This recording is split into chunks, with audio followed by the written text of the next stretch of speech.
Merhaba değerli izleyenler, Seçim 2024 özel programıyla karşınızdayız. Bugün Batman'dayız. Batman'ın ilçesi olan Hezo'dayız. Yani diğer bilinen ismiyle Kozluk.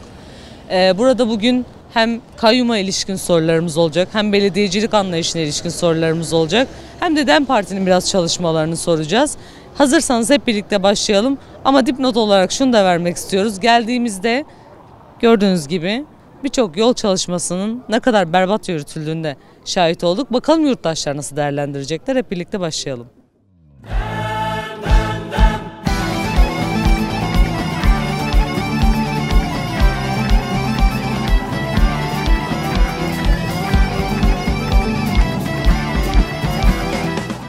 31 Mart yerel seçimleri yaklaşıyor. Hezo'dayız. Nasıl bir siyasi atmosferi var buranın? Siyasi atmosfer biraz karışık. Çünkü şey var, korku var, diktatörlük var. Halkı sindiriyorlar, bırakmıyorlar millet kendi iradesini kullansın. Öyle bir baskı var. Peki nasıl bir sonuç çıkar buradan? Şu anda DEM Partisi garantilemiş. Bazı yerlerde oyların bölüneceği söylentisi sanırım buraya da yansımış. Çünkü CHP'nin bir adayının güçlü çıktığı söyleniyor. Oylar bölünür mü? CHP tabanı yok burada. Formalite bir aday çıkardılar. CHP de çıkardılar. O bölünmenin bir sonucudur. Peki nasıl bir belediyecilik anlayışı var şu an? Yani gerçi gözle görülür bazı eksiklikler var ama memnun musunuz şu anki belediyecilikten? Zaten memnun olsaydı alternatifleri olmazdı. Demek ki eğer şu anda 3. partiye düşmüşlerse demek ki memnuniyet yoktur. Yani bireysel hizmetçilik, kendilerine hizmetçilik. Yani kıyaslama yaptığımız zaman 15 yıl önce HDP kazandı. O 5 yıl içinde yaptığı hizmet muhalefet olduğu halde, imkanları kısıtlı olduğu halde yaptığı hizmet, ondan sonra gelen AK Parti onların sonsuz imkanları dahi o seviyeye getiremediler. Araç bakımı olsun, asfalt olsun, su sorunu olsun. Yani HDP 30 kilometreden bir su getirdi. O devamı vardı. Süreleri yetmedi. Bir depo yapılacaktı. Arıtmalı bir depo yapılacaktı. Tek depo yapılacaktı. Yapılmadı. Altyapı yapıldı. 15 yıl aradan geçti. Hala da döşedikleri borularda, altyapıda da hala da su akıtılmamış. Hala da boşta duruyor yerin altında. Çünkü sahte bir altyapı yaptılar. DEM Parti kazanırsa biliyorsunuz kendi perspektifine birçok çalışmayı koymuş, birçok projeyi koymuş. Sizin halk olarak nasıl beklentileriniz var? Vallahi belki istediği gibi hizmet yapmayabilir. Çünkü önü kesilmiş. Şu anda 300'e yakın işçi var belediyede. Onun normu 100'dür. Yani 100 tane belediye işçisi Kozluğa yetiyor. Ama kadroyu 300'e çıkartmışlar. Bu hizmeti engelleyecek. Ya maaşları ödenmeyecek ya da maaşları ödendiği zaman hizmetten geri kalacak. Bir de bütün bankalardan kredi çekilmiş. 200-300 trilyondan bahsediliyor. Öyle bir borç bırakılmış. Bu da etkileyecek hizmeti. Bir de şimdi muhalefet olduğu için tabii ki imkanlar da sağlanmıyor. Cumhurbaşkanı kendi ağzıyla söylüyor. Diyor ki biz kazanmazsak siz hizmet yapamazsınız. Bize verin ki bir hizmet getireyim. İşte böyle bir zihniyet var. Artık Kayyumun tahribatları herhalde birçok belediyede hemen hemen aynı diyebileceğimiz durumda. Peki son olarak ekleyeceğiniz bir şey var mı? Valla biz de diyoruz hayırlısı neyse o olsun. Zararın neresinden dönerse kârdır. Yani diyoruz ki yani teslim etsek biraz daha tahribat yapılacak. En azından zararın neresinden dönersek o kârdır bizim için. Çünkü 30 yıl geriye gitmiş bir belediye var burada.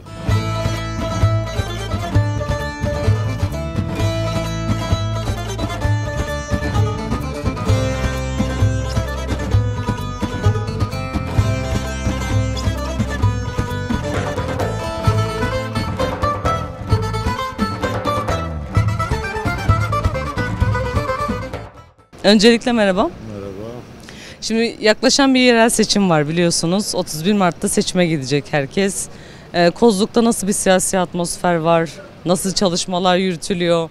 Siz neler düşünüyorsunuz? Önce oradan başlayalım. Çalışmalar nasıl yürütülüyor? Çalışmalar bütün menfaatler üzerine yürütülüyor.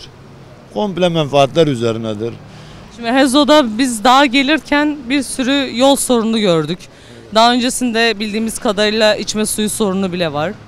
Şimdi bu kadar çok sorunlar varken gelecek belediyeden nasıl bir beklentiniz var? Mesela belediyecilik nasıl olmalı sizin için? Belediyecilik ilk önce adaletli ve hakkaniyetli olacak. Herkese eşit bir şekilde. Herkes buranın vatandaşıdır. Türkiye olsun, komple olsun. Herkes buranın vatandaşıdır. Yani hizmet herkese eşit bir şekilde yapılması lazım. Herkese eşit bir şey. Yok bu A partiymiş, bu B partiymiş, bu C partiymiş fark etmeksizin herkese doğru, dürüst, adaletli bir şekilde hizmet yapılması gerekiyor. Ama maalesef yapılmıyor. Peki istihdam alanları nasıl oluşturmalı? Biliyorsunuz birçok işsizlik sorunu da zaten herkesin gündeminde olan bir şey. Gençlerin en azından dışarıya çıkmasını engellemek için biraz daha burada nasıl çalışmalar yürütülmeli? Gençler ne yapsın? Gençler zaten 500 tane belediyenin 500-550 tane personel alımı var. İstihdam nasıl olacak? Kimse istihdamın peşinden koşmuyor ki. Ne yapıyorlar? 20 kişi oradan, 10 kişi oradan, 30 kişi oradan belediyeye alıyorlar. Belediye nasıl oluyor? Belediyeye aldıklarında bu adamlar zaten çalışmıyor. Kartları cebinde gidip maaşlarını alıyor. Yani kimse istihdamın peşinde değil. Kimse genel olarak düşünmüyor. Herkes bireysel kendi menfaatlerini düşünüyor.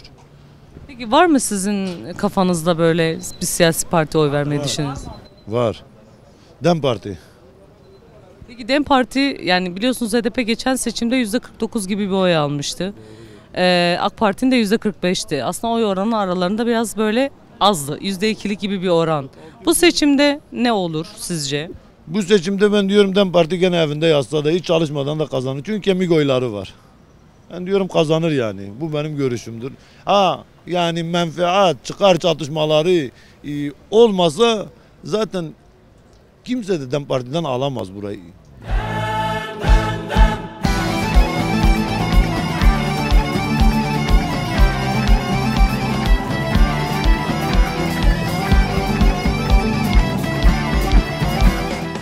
Merhabalar. Merhaba. Şimdi biz Kozluğu dolaşıyoruz.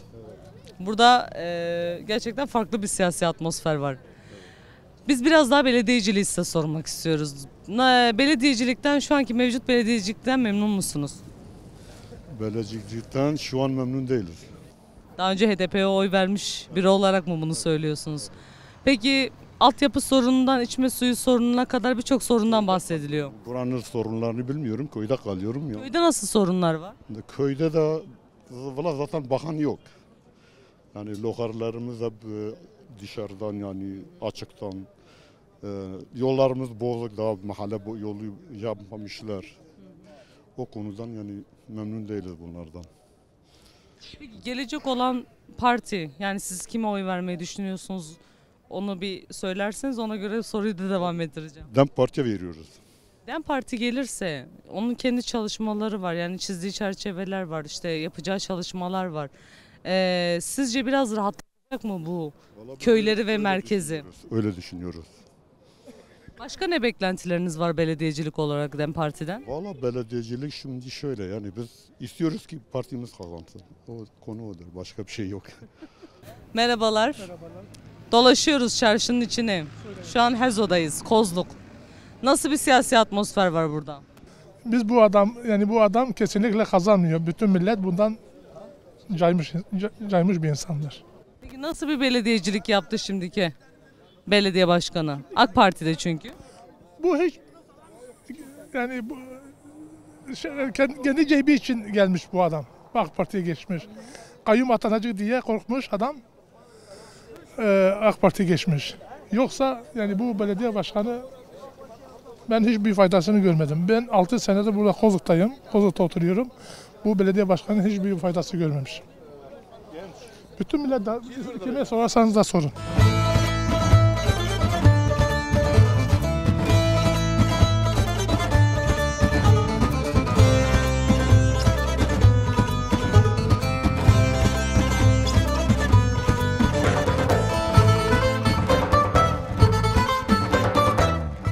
Ben sana mikrofonu uzatacağım, sen istediğini söyle. Kozluk 10 yıl önce bu mevcut şimdi adayımız HDP'nin adayı 5 yıl Kozluk'u yönetti. Bütün Kozluk borçları, belediye borçlarını bitirdi. Kozluk'ta Şu düzlüğe... anki mevcut aday değil mi? Mehmet Raşit Haşimi. Raşit Haşimi. Ondan sonra AKP'ye geçti. 10 yıldır AKP'nin elinde. Kozluk'u ne hale geziyorsun? Çöpten geçemiyoruz. Bir, affedersin, pislikten geçemiyoruz. Ondan sonra belediyenin bütün mevcut malzemeleri ipoteke koymuş, kredi almış. Bilmem 300 fazla yakın, 500 milyara yakın borcun altına sokmuş. Allah yardımcımız olsun. Bunu nasıl idare edeceğiz? İnşallah yine de adam Kozluk'u düzeye çıkartacak. Yine de biz kazanacağız Allah'ın yoluyla. Hatırladığımız kadarıyla önceki belediye seçimlerinde de kayyum daha almadan önce, el koymadan önce birçok belediye zaten borçlu devralınmıştı. Yani HDP'nin kazandığı belediyelerde. O borçları ödemekle uğraşıyordu. Yine aynı süreçler mi yaşanır sizce? Süreci tekrar yani bize gelen ödenek ancak borçları kapatabilirsek ne mutlu bize. Peki biraz daha nasıl belediyecilik işletilmeli üzerinden de soru sormak istiyorum. Nasıl bir belediyecilik görmek istiyorsunuz Hezo'da? Valla Hazo'da şeffaf, güzel bir belediyecilik yönetilmesini istiyoruz. Yani herkese eşitlik zaten o bizim şeyimiz de vardır. İnşallah güzel ve her şeyi mükemmel bir yönetime geçeceğiz. Şu anda Kozluk'ta çok değişik bir seçim havası var. Yani güzel mi? Güzel. Demokrasi çatısı altında çok güzel bir seçim havası oluşmuş. HDP şu anda kendi DEM Parti kendi siyasi çizgisi içerisinde yürüyor. Ben de bir HDP'li, bir DEM Partili olarak kendilerine başarılar diliyorum. Fakat her üç adayla da diyoruz ki bunların hizmet açısından Kozluk'a gerekli hizmet açısından ne gerekiyorsa birinci amaçları bu olmalı. Fakat şimdiye kadar hiçbir belediye başkanı bu hizmeti yerine getirememiş. Getirenler olmuş, kısmen getirenler olmuş fakat getirdiklerinin çok daha üstünde götürdükleri oluyor. Yani bu Kozluk halkı bunu hak etmiyor. Peki belediyeciliği de biraz konuşmak istiyorum. Nasıl bir belediyecilik anlayışı olması gerekiyor? Belediyecilik anlayışı hiçbir şekilde Kozluk'ta yaşanmamış. Bundan sonra nasıl olmalı? Bundan sonra gençler tarafından yönetilen bir belediyecilik anlayışı olduğunun taraftarıydım ben şimdiye kadar. Gençlerin olduğu hem gençlerin hem ağırlık olarak da kadınların da olduğu bir belediyecilik anlayışının fikirlerim bu yöndendi.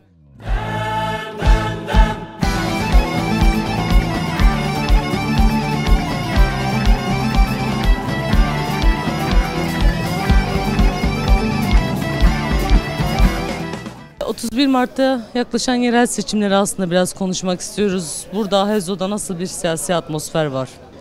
Bizim için hizmet önemlidir. Hiçbir tane hizmet yapamıyor. Onları soracaktım aslında. Şimdi 3 tane belediye başkanı buraya gelmişler bu Kozluğa. 17 tane köy var burada. Yolu. Tek giriş yolu budur. Hiç kimse orada bir köprü var. Çukurlardan geçemiyor. Virajlardan geçemiyor. Hani araban Toyota olsa kesinlikle yolda kalırsın. Yazın ortasında bir yolda kalırsın. Kimse bize hizmet yapamıyor. Her gelene cebe. Çok şükür bütçede de bir şey kalmamış. Artık ondan sonra dilencilik yapacağız. Nasıl bir belediyecilik anlayışı olmalı? Bir bütünen. Yani altyapıdan bahsettiniz ama genel olarak mesela işsizlik de var. İstihdam nasıl yaratılmalı? Hocam şimdi bizim Kozluk'ta millet aşiretlik işidir. Bir de zorbalık işidir, bir de para işidir. Kimse hizmete bakamıyor. Yani elini vicdana koyup da oyunu kullanan kişi yok. Kim ne dese desin. Elini vicdana koyup da oyunu kullanan yok. Nedir? Bu benim akrabam, ona veriyorum. İstersen hırsız olsun, istersen dolandırıcı olsun, istersen ne yaparsa yapsın. Akrabamı da ona veririm. Akrabamı da veririm. Birkaç değerlendirme daha duydum öyle. Az önce söyledim. Hani hizmet olarak yok. Kesinlikle hizmet yok. Ne diyelim? Mesela siz sosyalleşme alanları olarak nereleri tercih etmek istersiniz? Genelde bir kahve konuşuluyor ama gençlerin de, kadınların da, çocukların da nasıl alanları oluşturulmalı belediyeler tarafından? Ne hayalimizde var, ne bizim yetkili kişilerin hayallerinde var, ne kuruyorlar. Desem bu bir parktır. Mesela köyde bizim 100 haneli bir köyümüz var. Ne bir voleybol sahası var, ne bir futbol sahası var, ne bir basket var. Bizim gençler buradan sürünüyorlar. Ne yapalım? Bizim hadi çocuklarımızın geleceği düşünelim.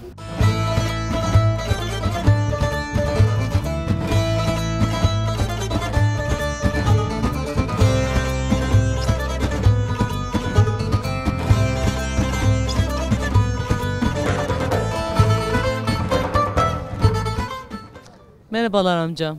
Vallahi bence AK Parti milleti rahat bırakırsa daha iyidir. Nasıl mesela? Yani hiç kimseye karışmasa, kim kime veriyor, kim kim ne yapıyor, karışmasa daha iyidir. Yani şimdi bu kayyum tutmuş, kayyum oraya atıyor, oraya atıyor. Peki buranın halkı da vatandaş değil mi? Yani niye bırakmıyor kendi halkını seçsin, kendi halkını onu yönetsin, niye bırakmıyor? Niye bundan rahatsız oluyor? İradesine ket vurmak başka bir şeye dönüşüyor aslında bu ülkede yani. Yani milletin iradesine ne karışıyorlar? Milletin iradesine, millet çünkü kimi seçiyor o biliyor. Yani millet kendi vicdanına bakarsa ben Kozluk diyorum, ben başka bir yeri bilmiyorum. Beni demek ki 3 tane herhalde adayı var. Şimdi CHP, AKP, HDP, DEM Parti.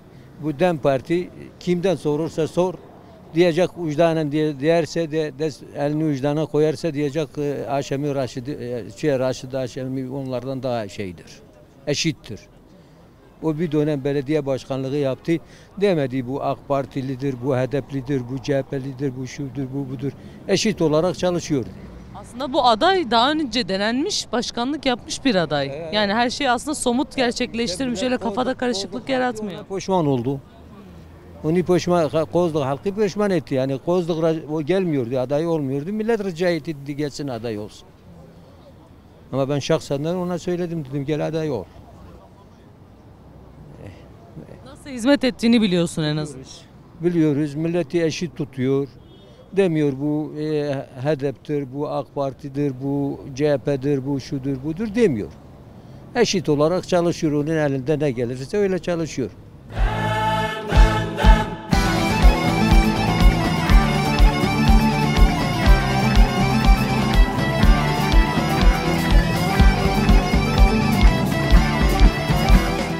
Evet değerli izleyenler, şu an yanımda HEZO'nun eş başkanları var.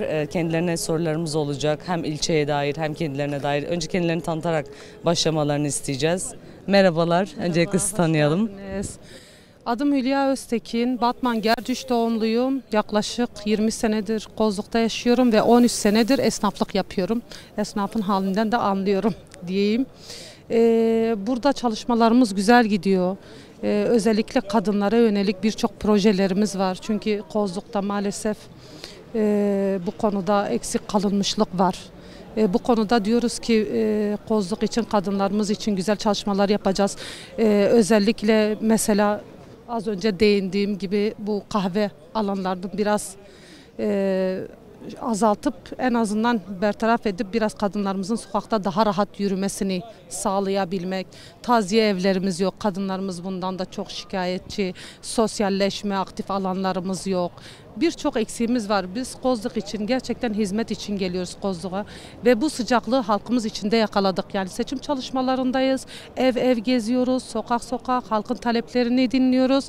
Bu talepler doğrultusunda eksikleri göz önüne alarak hizmet etmeye çalışacağız. Biz diyoruz eşit demokrasi çerçeve içerisinde halkımızla beraber 31 Mart'ta bu seçimleri kazanalım.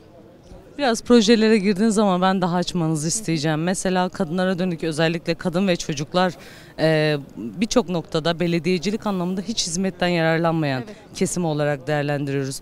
Siz DEM Parti olarak nasıl bir iddiayla gireceksiniz seçime kadınlar konusunda? Kadınlar konusunda dediğim gibi burada gençlere yönelik de yine iş istihdam alanları oluşturabilmek için gençlerimizin çoğu maalesef gidip başka yerlerde çalışmak zorunda kalıyor. Onlara yönelik projelerimiz var. Ondan sonra çocuk oyun alanlarımız yok, parklarımız yok, yeşil alanlarımız yok. Maalesef ki bu da bizim için önemli bir sorun. Yollarımız yine aynı şekilde, birçok altyapılar bozulmuş. Tekrar onarılması gerekiyor. Mesela diyelim çocuklu kadınlar için çalışan kadınlarımız için kreş evlerinin çoğaltılması, açılması, bu yönde de hizmetlerimiz olacak, hedeflerimiz, projelerimiz var. Bunlara yönelik de çalışmalarımız olacak. Kadın toplumsal dayanışma evi açacağız. Bunu diyorum. Teşekkür ederim. Tekrar döneceğim size. Sağ tarafımda Mehmet Raşit Haşimi var. Siz de biraz tanıyalım öncelikle. Mehmet Raşit Haşimi, eğitimciyim. Bunun dışında 2009-2014 döneminde de burada belediye başkanlığı yaptım. Neticede bizim ilçemiz doğma büyüme burada yaşadığım için ve görev yaptığım için az çok sorunlarını biliyorum. Şehircilik, belediyecilik anlamında yeterince imkan yok şu an. Son 10 yıldır altyapı konusunda sorunlar yaşanıyor. İçme suyu şebekesi ve benzeri şeyler. O konuların geçmişte bir proje gerçekleştirmiştik. Cazibeyle su getirmiştik. O dönemde de yani böyle belediyeyi çalışır duruma getirmiştik. Neticede sonrasında sistemin hakim zihniyeti hakim oldu. Ve bir bütünüyle şehircilik anlamında, belediyecilik anlamında 10 yıl bizim için kayıp bir 10 yıldır. Sadece altyapı, normal belediye çalışmaları dışında da burada istihdama yönelik çalışmalar, projelerimiz var. Onları geliştireceğiz. Kadın ve gençlik eğitim destek evi tarzında kültürel, sanatsal çalışmalar konusunda imkansızlıklar var burada. O konuda elimizden geldiğince projeleri geliştirip özellikle gençlerin boş zaman geçirmelerini önlemek için böyle kurumlara yer vereceğiz. Projelerimizde de var. 10 yıldır burada ekolojik, demokratik yere kadın eksenli belediye çizgisinin hakim olmamasından kaynaklı birçok dezavantajlı durumlar var. Bunları el birliğiyle başkanımızla birlikte elden geldiğince projelerimiz var, hazırlamışız. Onları hayata geçirmek için bütün gücümüzle çalışacağız. Neden DEM Parti? Bu soruyu ikinize birden sormak istiyorum. Neden buradasınız? Bir halkın kimlik sorunu var, irade sorunu var. Öncelikle budur. Her şeyden önce geliyor. Bunun dışında da yani demokratik, kadın eksenli, ekolojik bir yaşam için buradayız. O çizginin, o düşüncenin hayata geçmesi için buradayız. Başkan, siz de aynı soruyu cevaplamanızı isteyeceğim. Neden DEM Parti? DEM Parti halkın partisidir. Halkın ağzıyla, halkın söyleyişiyle dile gelen bir partidir. Bu yüzden tabii ki DEM Parti diyorum. İki sorun daha olacak. Eş başkanlık vurgusu çok yapılıyor DEM Parti'de. Hatta kadınların bizim mor çizgimizdir dediği hususlardan bir tanesidir. Bunun önemine ilişkin de birkaç cümle ikinizden almak istiyorum. Tabii ki eş başkanlık sistemi ilk defa dünyada DEM Parti tarafından denenmiş bir sistemdir diyelim ve çok güzeldir. Ben bu eş başkanlık sistemini önemsiyorum, benimsiyorum. Kadın özellikle mesela şöyle belediyede hizmetlik yaptığımız zaman bir kadın diyelim gelip orada benimle bir diyalog kurabilecek, daha rahat diyalog kurabilecek. Tüm halkımıza ve kadınlarımıza belediyemizin kapısı zaten açıktır ama özellikle kadınlarımız daha rahat olacaklar bu konuda. Ve eş başkanlık sistemi kadınlar üzerinde büyük bir etki yaratacağına inanıyorum. Yani. Teşekkür ediyorum. Size de aynı soruyu yönelteyim. Eş başkanlığın önemi. Şimdi hayatın doğasında bu var. Fakat 5000 yıllık erkek egemen zihniyeti maalesef bunu yerle bir etmiş. Ve kadın üreten, doğurandır. Yani emekçi yönüyle biliniyor. Her yönüyle zaten kazanımcı olan bir kesim. Bunun yaşama, kurumlara yansıması gerekiyor. Yani üst yapı kurumları dediğimiz kurumlar, belediyeler, valilikler, kaymakamlıklar, diğer kurumlarda bu temsiliyet yok. Biz sadece sözde değil, özde de bu birlikteliği yakalamak önemlidir bizim için. Elimizden geldiğince beraber bunu yürüteceğiz. Evet, iki eş başkanımıza da katılımlarından dolayı teşekkür ediyoruz. Halka da mikrofonumuzu uzattık. Onların da değerlendirmelerini aldık. Eş başkana da çalışmalarından dolayı teşekkür ediyoruz. Başka bir programda görüşmek dileğiyle.